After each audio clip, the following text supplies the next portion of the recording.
मित्रांनो नमस्कार. गुरुपौर्णिमेच्या आपणा सर्वांना हार्दिक हार्दिक शुभेच्छा. आज खूप दिवसांनी आपल्याशी बोलण्याचा योग येत आहे.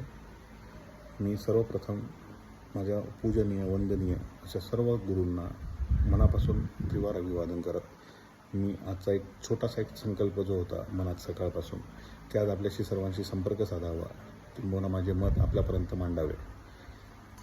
यापूर्वीसुद्धा मी गुरुपौर्णिमेचा एक 2-3 वर्षापूर्वी किंवा 4 वर्षापूर्वी हे केला होता. मात्र आज पुनश्च एकदा आपल्याशी गुरुपौर्णिमेनिमित्त बोलावं असं मनापासून वाटले. आणि आयुष्यातली जी काही गुरुमंडळी असते, कारण दिवस रात्र आपल्या अवतीभोवती असणारी बरीचशी मंडळी असते की जी वेगळ्या वेगळ्या कॅटेगरीत आपण गुरु म्हणूया.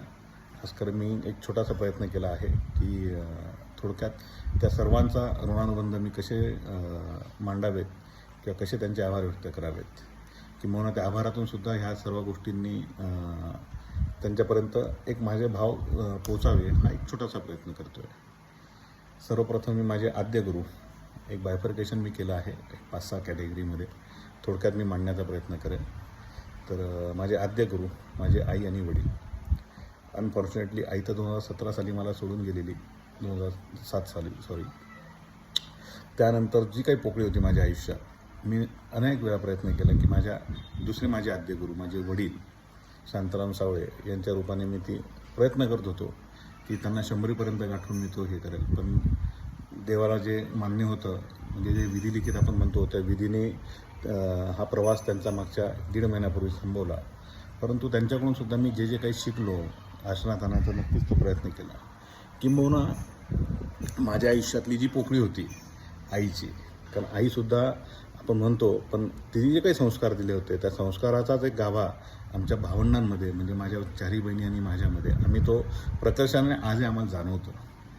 म्हणजे पोटतिडकीने कोणाशी बोलण्याचा, की जी काही स्वच्छ भावना असते की त्या स्वच्छ भावनेतून सर्वांपर्यंत पोहोचणे, सगळ्यांची काळजी करणे, सर्वांना मनापासून प्रेम करणे, कुठलाही मनात लोभ न ठेवणे, आणि जे काही भगवंताला मान्य आहे त्याला ते भगवंतानी जे काही केलं आहे त्याला अनुसरूनच फक्त आपला प्रवास करत राहणे, कधी त्याच्यावरती नाराजगी न व्यक्त करणे आणि मनोभावे त्याची सेवा करणे.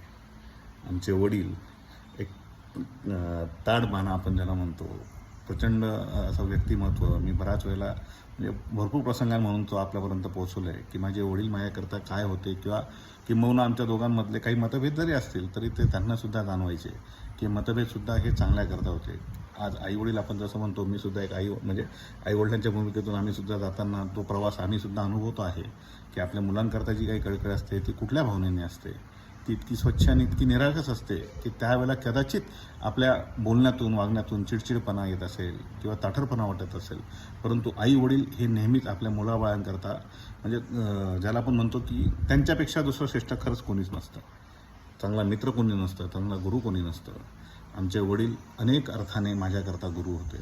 त्यांनी व्यावसायिकसुद्धा ज्ञान मला खूप चांगल्या पद्धतीने दिले, राजकीय दिलं, सामाजिक दिलं, आणि सर्वात महत्त्वाची गोष्ट एक ज्याला म्हणतो नियतीचं आणि नीतीचं जे काही जगणं असतं ते त्यांनी आम्हाला शिकवलं.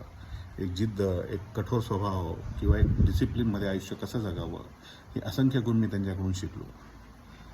आद्यगुरूंच्या पंक्तीमध्ये मी माझ्या मनीष भाईंनासुद्धा तेवढं स्थान देतो, जी आज खूप चांगल्या पदावरती आहेत. म्हणजे अगदी गर्वाने असं सांगावं तर ते सिटी बँकेचे आज व्हाईस प्रेसिडेंट आहे इंटरनॅशनल लेवलला.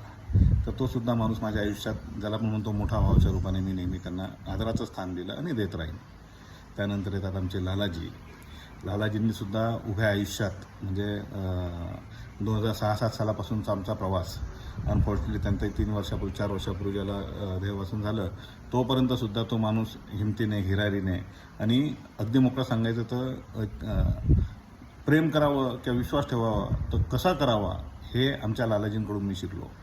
म्हणजे ब्लाइंडली ज्याला आपण म्हणतो की ज्याला एकदा साथ दिलं ना त्याला शेवटपर्यंत कुठल्याही परिस्थितीत साथ द्या, त्याच्यात कुठलाही म्हणजे लोभ किंवा फायदा नुकसान कुठलीही व्यवस्था नसावी, असे आमचे लालाजी. त्याच्यानंतर आमचे अनिल शेठ, कारण अनिल शेठ म्हणजे आमचे जावई सर्वात मोठे बनतात आमचे. त्यांच्याविषयीसुद्धा जेवढं बोलावं तेवढं कमी आहे. पारिवारिक संघटन ज्याला म्हणतो, आमचं जे काही पारिवारिक संघटन आहे, मी सर्वांसमक्ष किंवा बऱ्याच वेळेला सगळ्यांना सांगतो की त्या माणसाने सुद्धा म्हणजे एवढं मोठेपण म्हणजे त्या माणसाने आम्हाला शिकवलं की जावई पण घरात येऊ नये. दुसरी महत्त्वाची गोष्ट की कुठलाही लवलेश म्हणजे छोट्याला सुद्धा सन्मान देताना किंवा त्याचा मान करत असताना मनात कुठलीही कटुता नसताना न ठेवता त्याला म्हणजे आपसूकपणे मनापासून त्याचा रिस्पेक्ट करणे किंवा आपण जे काही आहे ते संपूर्ण परिवाराकरता आहे हा जो भाव त्यांनी आमच्याकरता तयार करून दिला तो म्हणजे तो सुद्धा एक गुरुच्या स्थानी आहे. त्याच्यानंतर माझे जयकुमारजी टिबरीवाल 2001-2 साली ज्याला मी अगदी ज्याला म्हणून अर्ली बर्ड्समध्ये होतो, स्टार्टअपमध्ये होतो, त्यावेळेला त्या माणसाने माझ्यातली म्हणजे जिद्द होती किंवा एक ज्याला आपण म्हणतो की गरुड झेप घेण्याची जी क्षमता होती त्या माणसाने ओळखली. कदाचित त्याला माझ्या वडिलांनी सुद्धा मला तेवढं ॲज अ वडील म्हणून कदाचित एक आपण म्हणतो की तो त्यांचा दोष नव्हता, परंतु आमच्या जयकुमारजींनी त्यावेळेला आमच्या वडिलांना सांगितलं की याला मोकळं मैदान द्या. हा खूप उंच भरारी म्हणजे स्वतःची क्षमता आपण स्वतः ओळखली नसताना सुद्धा ज्या माणसाने आपल्याकरता हे वाक्य मला आजही ते ब्रीद आठवतात. आणि म्हणून आमचे जयकुमारजींनी सुद्धा आज मनोभावे दरवेळेस आठवण करत असतो, आजही त्यांना शतशः नमन करतो. या सगळ्या प्रवासामध्ये आपण जसं म्हणतो की कोणाकोणाविषयी बोलावं किंवा कोणाविषयी नाही बोलावं त्याच्यापेक्षा बेटर आहे मी म्हणून म्हटलं जसं क्रायटेरिया वाईज मी प्रयत्न करतोय आज बोलण्याचा. आणि ज्याला आपण म्हणूया की बायफर्केशन करून कोणाला कमी किंवा कोणाला जास्त असं वेटेज असतं नाही, कारण प्रत्येक गुरु हा गुरुच असतो आपल्या आयुष्यात. आपण जसं म्हणतो की आध्यात्मिक गुरूंचं सुद्धा तेवढं स्थान असावं, किंबहुना आपण देवाशी डायरेक्ट कनेक्ट तर कधीच होऊ शकत नाही कारण आपल्याला तेवढं पात्रता पण नसते, परंतु आपल्याला एक आध्यात्मिक गुरुसुद्धा आपल्या आयुष्यात असले पाहिजे. त्यानिमित्ताने मी आज इथे आवर्जून नाव घेऊ इच्छितो ते आमचे परमपूज्य श्री भागवत बाबाजी.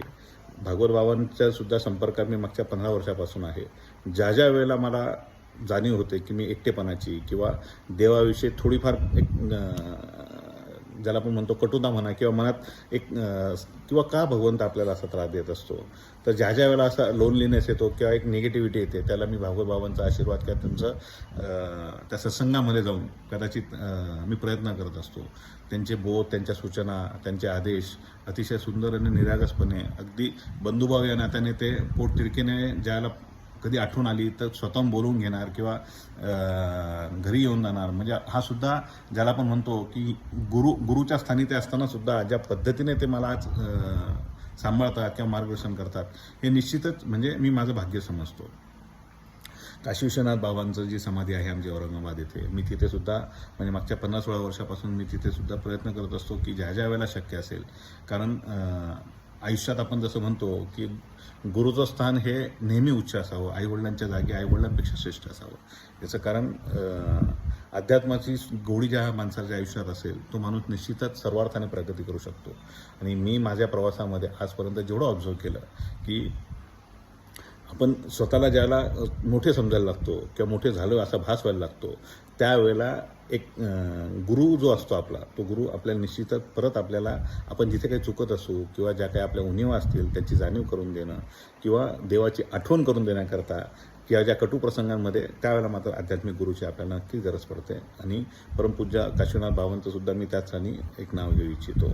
त्यानंतर व्यावसायिक गुरु ज्याला आपण म्हणतो की असंख्य माझे इन्व्हेस्टर्स, माझे कस्टमर्स की ज्या ज्या लोकांनी माझ्या उभ्या आयुष्यात आजपर्यंत एक राहुल सावळे, एक शांतुशा हे नाव उभं करण्याकरता जी मदत केली त्या सर्वांचा मी मनापासून ऋणी आहे. याचं कारण आज जे काही आहे आपण त्या सर्वांच्या मदतीने, सर्वांच्या साक्षीने, सगळ्यांच्या विश्वासाने इथपर्यंत पोहोचलेलो आहे. आणि या 25-26 वर्षाच्या कालखंडामध्ये मी नक्कीच प्रयत्न केला की सर्वांशी कनेक्ट राहण्याचा. मी जसं बऱ्याच वेळा म्हणजे प्राऊडली सांगत असतो सर्वांना की माझा 90% जो वर्ग आहे, जो कस्टमर बेस आहे, जो इन्व्हेस्टर बेस आहे, ते माझा परिवार म्हणून मी बघत असतो. याचं कारण की जो काही मी व्यवसाय करत आहे आज म्हणजे जमिनीच्या संदर्भातला असेल किंवा कन्स्ट्रक्शन संदर्भातला असेल, हा कंटिन्यू रोटेशनचा बिझनेस आहे. मी बऱ्याच लोकांना सांगत असतो की बाबा रे, येणारा प्रत्येक माणूस हा फक्त एकदा आलेला नाही तुमच्या आयुष्यात, हा वारंवार काही ना काही देण्याघेण्याकरता आलेला असेल. आणि ती स्वच्छ भावना मी पूर्वीपासून सांभाळण्याचा प्रयत्न केला. आणि म्हणून त्या सर्वांचे, माझ्या कस्टमर्सचे, माझ्या इन्व्हेस्टर्सचे असंख्य अशी मंडळी आहेत की ज्यांनी ज्ञातपणे अज्ञातपणे माझ्या व्यवसायामध्ये मला सपोर्ट केली. त्या सर्वांचा मी मनापासून ऋणी आहे. त्यानंतर मित्रगण ज्याला आपण म्हणूया, कारण आयुष्यातली सगळ्यात मोठी शिदोरी असते. आपण जसं म्हणतो की ज्याला परिवार किंवा आपण कुठली गोष्ट शेअर करू शकत नाही किंवा आपल्या आयुष्याला जो काही एक आकार देण्याचा प्रयत्न करत असतो तो आपला मित्र असतो. त्या मित्रांचा सुद्धा मी मनापासून ऋणी आहे. त्याच्यात माझा नंदू असेल किंवा JP असेल, महेश असेल, बापट असेल, जितू असेल, अशी असंख्य मंडळी माझी की ज्यांनी मला सुपा असेल, या सर्वांचे मनापासून मी आभार व्यक्त करतो आणि देवाचे स्पेशली आभार व्यक्त करतो की मित्ररूपाने त्यांनी मला हे गुरु माझ्या आयुष्यात पाठवले. या सर्वांचा मी मनापासून ऋणी आहे. आमचे संतोषभाई झाले, कैलासभाई झाले, आमचे अण्णासाहेब झाले, ही पारिवारिक गुरूंच्या मी पंक्तीमध्ये त्यांना स्थान देतो. याचं कारण आमचे पंत साहेब झाले, माझ्या ताई झाल्या, सर्व बहिणी झाल्या. हे पारिवारिक याच्याकरता म्हणतो की माणूस बाहेर किती जरी म्हणजे ज्याला आपण म्हणतो सुखी असला, समाधानी असला, श्रीमंत असला, खेळत असला, पण त्याला घरातलं सुख नसेल तर त्याला किंवा घरातलं काळजी करणारं कोणी नसेल, प्रेम करणारं कोणी नसेल तर त्याला ती पोकळी आयुष्यात, जसं आज माझ्या वडिलांची पोकळी मी किती जरी भरून काढण्याचा प्रयत्न केला तरी ती भरून निघणार नाही. मात्र ही सगळी मंडळी माझ्या अवतीभोवती आहे. त्याच्यामुळे मला ती जी काही फिलिंग आहे एकटेपणाची ती कधी जाणवू दिली नाही. किंबहुना माझ्या मागच्या 5-7 वर्षाचा कालखंडामध्ये जो काही मी प्रवास सोबत करतोय त्या प्रवासामध्ये सुद्धा सावलीसारखं आपण जसं म्हणतो किंबहुना सावली साथ सोडून जाईल, परंतु या कोणीसुद्धा माझी साथ सोडली नाही, माझ्यावरचा विश्वास डळमळीत केला नाही. आजही माझ्याशी भक्कमपणे सक्षमपणे माझ्या सर्वजण माझ्या उभे आहेत. त्या सर्व गुरूंचे मी मनापासून माझे आभार मानतो. यानंतर एक ज्याला आपण म्हणतो की सामाजिक समाज अवतीभोवती जो असणारा जो समाज आहे तो सुद्धा आपला गुरु असतो. जसं आज आपण व्हॉट्सअपवरती बऱ्याच ठिकाणी आज येणार की अवतीभोवती असणाऱ्या ज्ञात अज्ञात त्या सर्वांचा मी खरोखर मनापासून ऋणी. याचं कारण की समाजातली जी काय मंडळी आपण सो कॉल्ड आपण म्हणतो की समाज असेल तर आपल्या जीवनाला आनंद असतो किंवा त्याला ज्याला आपण म्हणतो की लोक त्याची नोंद ठेवत असतात आणि ती नोंद आपली चांगल्या अर्थाने झाली पाहिजे. आपण तो प्रयत्न केला पाहिजे. आणि आजपर्यंत ज्या समाजाने म्हणजे विविध घटकांनी, असं नाही की मी पर्टिक्युलर माझ्या समाजाविषयी काय हे बोलतोय, एक जनरल समाजाविषयी मी बोलतोय, त्या सर्वांनी मला जे काही प्रेम दिलं, जो आदर दिला, जो सन्मान दिला, माझ्या प्रत्येक गोष्टीमध्ये सुखदुःखाला उभी राहिली, त्या प्रत्येकाचा मी मनापासून ऋणी आहे. त्यांच्या प्रत्येक घटनांमधून मी नक्कीच शिकण्याचा प्रयत्न केला आणि सर्वांना जे काही मी शिकत असतो ते मी देण्याचा प्रयत्न केला. आणि सर्वात शेवटं येतो तो माझं कुटुंब. माझी मुलगी असेल, माझा मुलगा असेल, या सर्वांना सुद्धा आपण जसं म्हणतो की लहान्याकडून सुद्धा आपण शिकण्यासारखं असतं, तसंच मोठ्यांकडून सुद्धा आपण घेतच असतो. आणि माझ्या मुलांचं सुद्धा मी ज्याला आपण म्हणतो आज गुरुपौर्णिमेच्या निमित्ताने त्यांनाही शुभेच्छा देतो, खूप खूप शुभाशीर्वाद देतो. आणि सरते शेवटी सर्वात महत्त्वाची माझी मिसेस, माझी बायको स्नेहल, मूर्तिमंत उदाहरण ज्याला आपण म्हणतो. आईच्या रूपातसुद्धा मी तिला कधी कधी बघत असताना, याचं कारण माझी आईसुद्धा तेवढीच निरागस, तेवढीच शांत आणि ज्याला आपण म्हणतो की निष्पाप कर्मयोगी, की कुठलंही मनात हे न ठेवता सर्वांची सेवा करणं. माझ्या वडिलांची तर तिने मागच्या म्हणजे 17-18 वर्षात किंवा 25 वर्षात जी काही सेवा केली, म्हणजे इनफॅक्ट ते सुद्धा तेच सांगायचे. म्हणजे हे सुद्धा गुण आपण जसं म्हणतो ना, ती गुरुच्या स्थानी याच्याच करता की जे काही समर्पित आयुष्य ती जगले की जगते आहे, तर ते सुद्धा आजच्या जमान्यात खरंच सोपं नाही. परंतु मनापासून तिचेसुद्धा मी आजच्याच दिवशी मनापासून आभार मानतो. या सर्वांचा मी मनापासून ऋणी आहे. कोणाचं नाव अनावधानाने राहून गेलं असेल तर मनापासून मी त्यांची दिलगिरी व्यक्त करतो आणि मनातल्या स्वच्छ भावाने जे काही शक्य असले म्हणजे थोडक्यात मी मांडण्याचा प्रयत्न केला. आजच्या गुरुपौर्णिमेच्या निमित्ताने आपण सर्वांनी हे ऐकलं. याच्यातून चांगला प्रयत्न मी करेल की सर्वांनी बोध घ्यावा. माझ्याकडून सुद्धा काही चुका असतील त्या माझ्या ज्ञात करून द्यावा. गुरुच्या स्थानी मी जसं तुम्हा सर्वांना मानलं आहे, तुम्ही सुद्धा त्या भावाने मला आशीर्वाद द्यावे. काही चुकलं असेल तर माफ करावे. आणि पुनश्च एकदा आपणा सर्वांना गुरुपौर्णिमेच्या शुभेच्छा देऊन मी माझं 2 शब्द संपवतो. धन्यवाद.